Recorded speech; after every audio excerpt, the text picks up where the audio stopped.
Alright, Pythagorean theorem. What are we asked to do here? We're asked to find the area of this isosceles triangle. How do we do that? Well, we need the height of this to use the famous area of a triangle formula. Area is equal to 1/2 base times the height.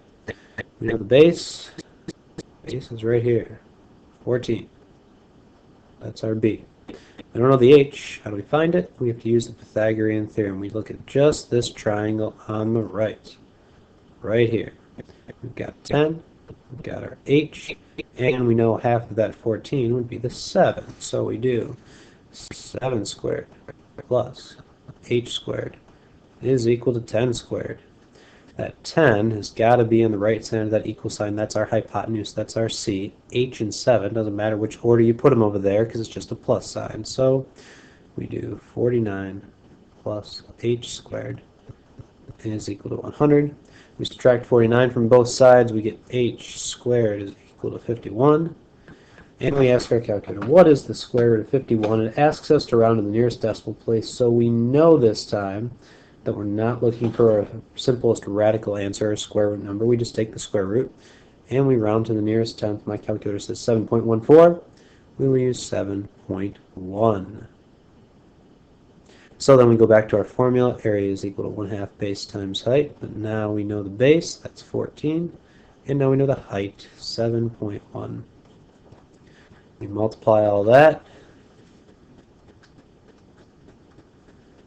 49.7 inches squared, I suppose, if you're going to use the units.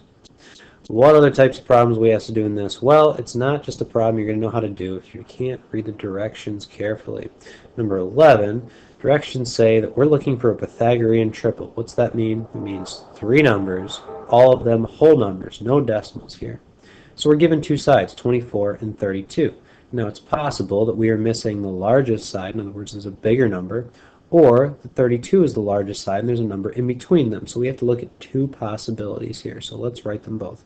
Either we are missing the hypotenuse and we need to solve 24 squared plus 32 squared is equal to c squared, or we have the hypotenuse of 32, in which case it's 24 squared plus x squared is equal to 32.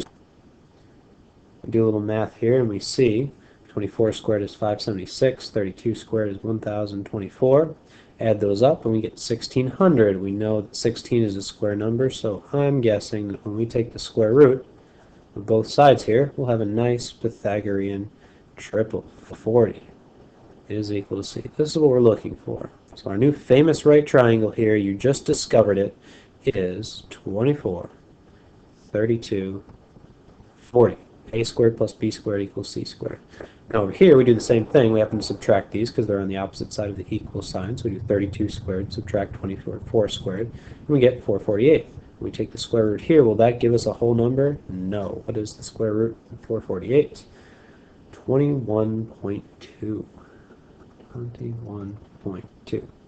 So here's a triangle. It's a perfectly fine right triangle. It's just not a Pythagorean triple because it's got this decimal point. That's all. What else are we asked to do in this homework assignment? We're asked to find the area of a right triangle with a leg of 13 centimeters and a height of 19 centimeters. So we did problems just like this. We use our imagination here and we think, okay, this triangle would look something like this.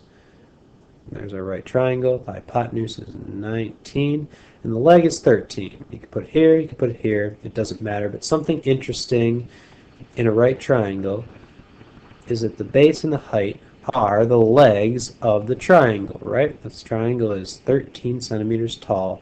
We may not know the base. We could put the 13 there because we could turn the whole triangle. It would be the same thing. So before we use our famous area formula, area equals 1/2 base times height. We have to do the Pythagorean theorem to find this base. We'll just use the letter b. So we get 13 squared plus b squared is equal to 19 squared. 13 squared is 169 plus b squared. 19 squared is 361. We subtract those. Minus 169 minus 169.